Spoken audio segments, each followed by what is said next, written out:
రఘునందన్ రావు గారు.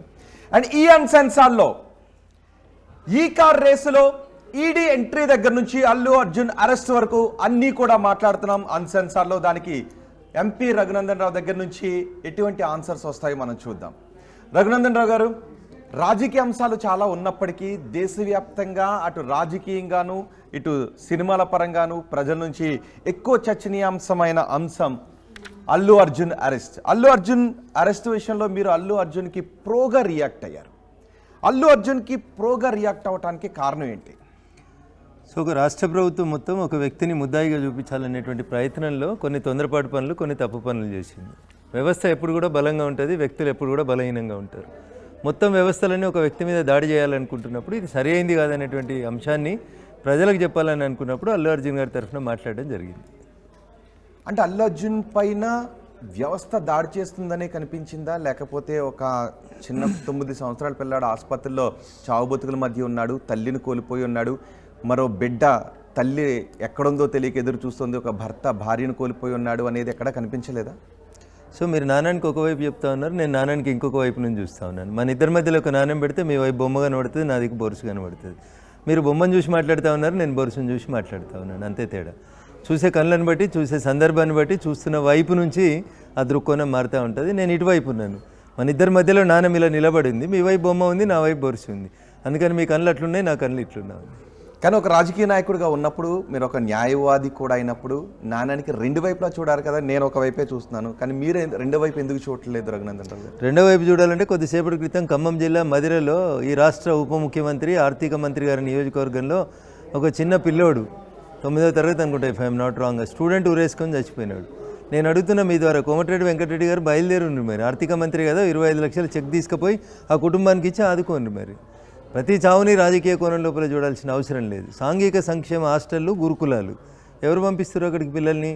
బీసీలు, ఎస్సీలు, ఎస్టీలు, బడుగు బలహీన వర్గాలకు సంబంధించినటువంటి పిల్లలు ఈ రాష్ట్రంలో ఉన్నటువంటి వివిధ గురుకులాల్లో చదువుకుంటున్నప్పుడు ఆ పిల్లల బాధ్యత ఎవరిది? రాష్ట్ర ప్రభుత్వాన్ని కాదా? సినిమా చూడడానికి వచ్చి తొక్కిసలాట జరిగి చనిపోతే సినిమా హీరో ఎట్లా బాధ్యుడవుతాడో, గురుకులాల మీద ఎవరి మీద విశ్వాసం ఉంచి పిల్లల్ని తల్లిదండ్రులు అక్కడికి పంపించారు? రాష్ట్ర ప్రభుత్వం, అధికారంలో ఉన్నటువంటి ముఖ్యమంత్రి వారి పాలన మీద విశ్వాసం ఉంచి ప్రజలు గురుకులాలకు పంపించారు. ఇందాక చనిపోయినటువంటి మదిరతో లెక్క పెడితే 58 మంది విద్యార్థులు. ఈ ప్రభుత్వ హత్యలు కావా? ఇవెందుకో కనబడతలేవు మీకు? సినిమా హీరో, పంచాయతీ, పుష్ప, ఇదేం పంచాయతీ? ఈ 58 మంది గురించి అసెంబ్లీలో మాట్లాడాల్సింది ముఖ్యమంత్రి. 20 నిమిషాలు కాకపోతే 58 నిమిషాలు మాట్లాడాల్సింది. ఇది నా దృక్కోణం. మీరు అటువైపు ఉన్నారు కాబట్టి మీకు అదే కనబడతా ఉంది అంటున్నాను. నేను అల్లు అర్జున్ నేను ఎప్పుడు సమర్థించలేదు. ఆయన చేసిన దాంట్లో తప్పులు ఉన్నాయి, ప్రభుత్వం చేసిన దాంట్లో ఇంకా ఎక్కువ తప్పులు కనబడుతాను. వ్యక్తుల తప్పుల కంటే వ్యవస్థ తప్పులు ఎక్కువ కనబడతా ఉన్నాయి అంటున్నా.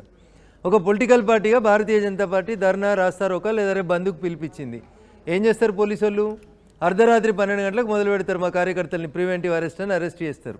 ఎమ్మెల్యేలను అరెస్ట్ చేస్తారు, ఎంపీలను అరెస్ట్ చేస్తారు, మాజీ ఎమ్మెల్యేలు, పార్టీ ప్రెసిడెంట్లు, మండల ప్రెసిడెంట్లు, బూత్ కార్యకర్తల దాకా అందరినీ ప్రివెంటివ్ అరెస్ట్ కింద అరెస్ట్ చేసేటువంటి సత్తా, సామర్థ్యం కలిగినటువంటి తెలంగాణ పోలీసు వాళ్ళకి ఒకవేళ సంధ్యా టాకీస్లో బెనిఫిట్ షోకి అల్లు అర్జున్ అనేటువంటి వ్యక్తి రావద్దని పోలీసు వాళ్ళు పర్మిషన్ ఇవ్వకపోతే ఎవరు ఆపినండి? బంజారాహిల్స్ ఇంటి గేట్ దాటకుండా ఎందుకు ఆపలేదు అల్లు అర్జున్ని? మేము వ్యవస్థ, పార్టీలన్నీ మా వ్యవస్థలు, ఊరికొక కార్యకర్త, ఊరికో 100 కార్యకర్తలు ఉండి వ్యవస్థల్ని నడుపుతూ ఉంటాం మేము. ఇంతమంది మమ్మల్ని ఆపే సత్తా ఉన్నటువంటి పోలీసు వాళ్ళకి ఒక్క హీరో గేట్ దాటకుండా ఆపడం చేత కాలేదంటే లోపం కాదా సార్ అది? రఘునందన్ రావు గారు, మీరు ఏదైనా ఒక ఆందోళన చేయడానికి వెళ్తున్నారు అంటే మిమ్మల్ని గేటు ముందే ఆపేశారు అంటే అనుకోవచ్చు, ఒక రాజకీయ నాయకుడు కాబట్టి. కానీ అల్లు అర్జున్ని ఒక ప్రభుత్వం టార్గెట్ చేసింది అంటే ఏ రాజకీయ ప్రయోజనాలు ఉంటాయని ప్రభుత్వం టార్గెట్ చేసే అవకాశం ఉంటుంది? మొదట తప్పు చేసిర్రు, తప్పుల్ని కప్పించుకోవడానికి టార్గెట్ చేసిర్రు. మై ఫస్ట్ క్వశ్చన్ ఈజ్, సంధ్యా సినిమాల్లో పర్మిషన్ లేదు. హైదరాబాద్ సిపి గారు గొప్పగా వచ్చి మీడియా ముందుకు వచ్చి ఏదో వీడియోలు చూపించి చెప్పిపోయాడు. సంధ్యా టాకీస్లో పర్మిషన్ లేదు. హీరో ఇంట్లోకి వెళ్ళి బయలుదేరుతుండు. హీరో గేట్ ముంగట 2 బ్యారికేడ్లు వేసి 4 కానిస్టేబుల్ పోయి, సార్ ఇది పర్మిషన్ లేదు, మీరు పోవద్దు, ఇబ్బంది అవుతుంది. ఇంగ్లీష్లో నానుడి చెప్తారు, prevention is better than cure అని, లేకపోతే స్టిచ్ ఇన్ టైమ్ సేవ్స్ 9 అని చెప్తారు.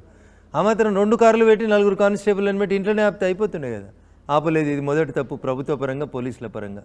రెండోది, సంధ్యా టాకీస్ గేట్ కాడికి హీరో వచ్చిండు, బయట 10,000 మంది ఎవరు, 2,000 మంది ఎవరు, 100 మందే ఉన్నారు. అనుమతి లేకుండా సంధ్యా సినిమాలు గేట్లు తీసిర్రు. గేట్లు తీసేటప్పుడు లోపల యూనిఫామ్ ఉన్న పోలీసు వాళ్ళు ఉన్నారా లేదా చూడండి. యూనిఫామ్ ఉన్న పోలీసే గేటు గుంజుతున్నాడు నేను చూసిన వీడియోలల్లో. మీరు ఇల్లీగల్గా ఎక్కడైనా రోడ్ పక్కన కారు నో పార్కింగ్ జోన్లో మీరు కార్ పార్క్ చేస్తే ఏం చేస్తారు? అదొకటి వస్తుంది కదా, వ్యాన్ వచ్చి టో చేసి తీసుకుపోతుంది కదా. హీరో మీరు చెప్తే తినకపోతే హీరో కారులో ఉన్నప్పుడు టో చేసి తీసుకుపోనుంటివి. గేట్లు ఎందుకు తీసినావు సార్?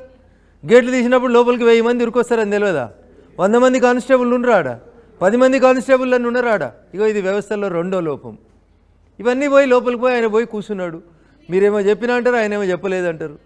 కానీ అల్లు అర్జున్ వస్తున్నాడు అనే విషయాన్ని ఫ్యాన్స్ అందరికీ తెలిసేలా చేయటం, అల్లు అర్జున్ రూఫ్ ఓపెన్ కార్లో పైకొచ్చి ర్యాలీగా వెళ్ళటం, ఇవి తప్పులు కాదంటారా? రోహిత్ గారు నేను మళ్ళీ అదే చెప్తాను, నేను చూసే కోణాన్ని బట్టి ఉంటుంది. అల్లు అర్జున్ గారు దానికి ఇచ్చినటువంటి వివరణ ఏంటంటే, నా కారు బయటికి వెళ్ళేటువంటి సందర్భం లోపల వెళ్లకుండా కార్యకర్తలు అందరూ అడ్డంగా ఉన్నప్పుడు లేదా అభిమానులు అడ్డంగా ఉన్నప్పుడు నేను ఒకసారి కనబడితే వాళ్ళ ఎమోషన్స్ తగ్గి వాళ్ళు పక్క జరుగుతారని నేను పైకి ఎక్కి దారి ఇవ్వండి అని ఇట్లా చెప్పినా అన్నాడు. నేను మళ్ళీ చెప్తా ఉన్నా, చూసే కోణం. మీరు అటున్నారు అంటున్నా, మీరు నాణానికి అటున్నారు, నేను నాణానికి ఇటు ఉన్నా. చూసే కోణాన్ని బట్టి అక్కడ ఉన్నటువంటి సంఘటనని మనం ప్రొజెక్ట్ చేయవచ్చు.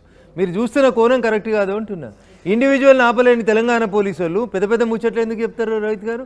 ఇంట్లోకి వెళ్ళకుండా కారు గేట్ తాళం అయితే అయిపోతుంది కదా, గోడ దుంకి ఏమైనా ఉరుకుతాడేంది సంజయ్ టాకీస్? రఘునందన్ గారు, మీరు 2 ఫేసెస్ కాయిన్ గురించి చెప్తున్నారు, కానీ అక్కడ రెండు కోణాలు కదా, క్యూబ్ ఉంది.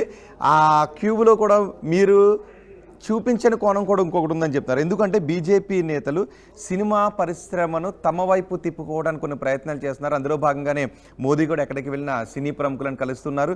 హైదరాబాద్ వచ్చిన సినీ ప్రముఖులను కలుస్తున్నారు. ఇక్కడ కూడా అల్లు అర్జున్ని సపోర్ట్ చేయడం ద్వారా సినీ పరిశ్రమను మీ వైపు తిప్పుకోవాలి అని ఒక ప్లాన్ చేస్తున్నారు అనే 50 సంవత్సరాల కాంగ్రెస్ వాళ్ళ చరిత్రలో పెద్దల సభకి, రాజ్యసభకు పంపడానికి కాంగ్రెస్కు 100 అవకాశాలు ఉన్నాయి.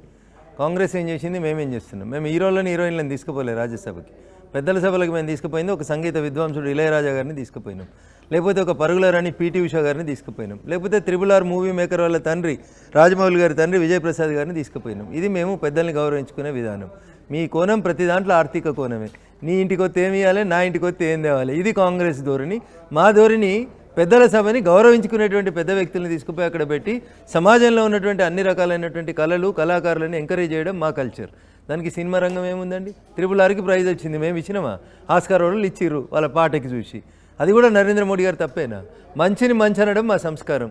మీరు మంచిని చూడలేకపోవడం మీ దుర్బుద్ధి. రఘునందన్ రావు గారు, ఒకవేళ అదే అంటే మీరు ఇక్కడ అల్లు అర్జున్ వైపు ఉన్నటువంటి కోణాన్ని నేను చూస్తున్నానని మీరు చెప్తున్నారు. కానీ వాళ్ళ మామ Pawan Kalyan, AP deputy CM Mohan Babu garu చేసింది కూడా తప్పని చెప్పిన. మీరు వినకపోతే నేను ఏం చేయలేను. ఒక జర్నలిస్ట్ మీద దాడి చేయడం దుర్మార్గము అని చెప్పిన, హత్యాయత్నం కేసు పెట్టాలి అని చెప్పిన, వెంటనే మోహన్ బాబుని అరెస్ట్ చేయాలి అని చెప్పిన. ఎందుకంటే నేను రిపోర్టర్గా పనిచేసిన కాబట్టి రిపోర్టర్లు దిక్కు ఉండాలనుకున్నా. మీకు ఏ కోణం లేకపోతే ఎట్లబ్బా? ఏదో కోణం తీసుకోర్రి. మరి అక్కడ మోహన్ బాబు తప్పు చేస్తే తప్పు అన్న, ఇక్కడ ప్రభుత్వం తప్పు చేస్తే తప్పు అన్న. అందరికంటే ముందు నేను ఖండించిన, అందరికంటే ముందు నేను బయట ఇచ్చిన. పవన్ కళ్యాణ్కి రేవంత్ రెడ్డి చేసిన దాంట్లో ధర్మం కనిపిస్తోంది, చట్టం కనిపిస్తోంది. ఎందుకు అంటే లైలాన్ చూడాలంటే మజ్ను కళ్ళతోటి చూడాలి. పవన్ కళ్యాణ్ కళ్ళతోటి చూస్తే ఆయనకేం కనబడదో నాకేం తెలుస్తుంది? పవన్ కళ్యాణ్ కూడా నా కళ్ళతోటి, మీ మిత్రపక్ష నేత కాబట్టి పవన్ కళ్యాణ్, మీరు మనిషే నేను మనిషే, మీరు మనిషే నేను మనిషే, ఇద్దరికి అవే 2 కాళ్ళు ఉన్నాయి, ఇద్దరం గట్లే నిల్చున్నాం. కానీ ఇద్దరికి వేరు కనబడుతుంది కదా.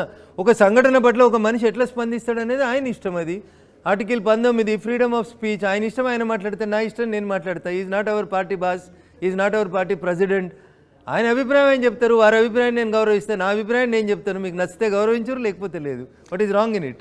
కానీ ఒక రేవంత్ రెడ్డి స్థానంలో ఉంటే నేను కూడా అదే చేసి ఉండేవాడిని అనే పవన్ కళ్యాణ్ వ్యాఖ్యలను మీరు ఎలా తీసుకుంటారు? మీరు సపోర్ట్ చేస్తున్నారు అల్లు అర్జున్? సో నేను పవన్ కళ్యాణ్ గారి స్టేట్మెంట్ చూడలేదు, పవన్ కళ్యాణ్ గారి వ్యాఖ్యల్ని నేను వినలేదు. సో పవన్ కళ్యాణ్ గారి షూస్లో నేను కాళ్ళు పెట్టి మాట్లాడదలుచుకోలేదు. Okay, I have my own shoes. Okay, అంటే ఇప్పుడు ఆ ఇష్యూ తర్వాత ఇక్కడ సినీ పరిశ్రమకు సంబంధించి బెనిఫిట్షియల్ ఆపేశారు, టికెట్ రేట్లను పెంపడానికి కూడా ఆపేస్తున్నామని ప్రభుత్వం ప్రకటించింది. దాన్నైనా సమర్థిస్తున్నారా? ఎన్ని రోజులు ఉంటారో మాట మీదనే చూద్దాం.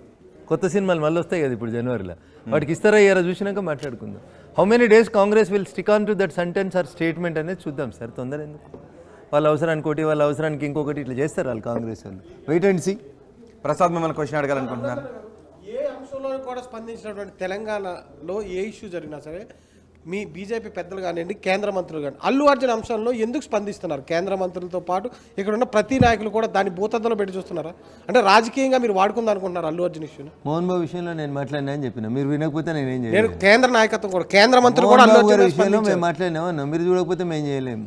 మూసీ విషయంలో మేము మాట్లాడినాం. మా మంత్రి కిషన్ రెడ్డి గారితో సహా అందరం పోయి మూసీలో మురుగు నీళ్ళలో 3 రోజులు ఉండురని ముఖ్యమంత్రి చెప్తే పోయి ఉండి వచ్చినాం. ఎట్లుంటుందో చూసి వచ్చినాం. మేము స్పందించండి, ఇక్కడ ప్రతి దగ్గర స్పందిస్తున్నాం. హాస్టల్లోకి పోయినాం, గవర్నర్ గారు వచ్చారు, మేము పోయినాం.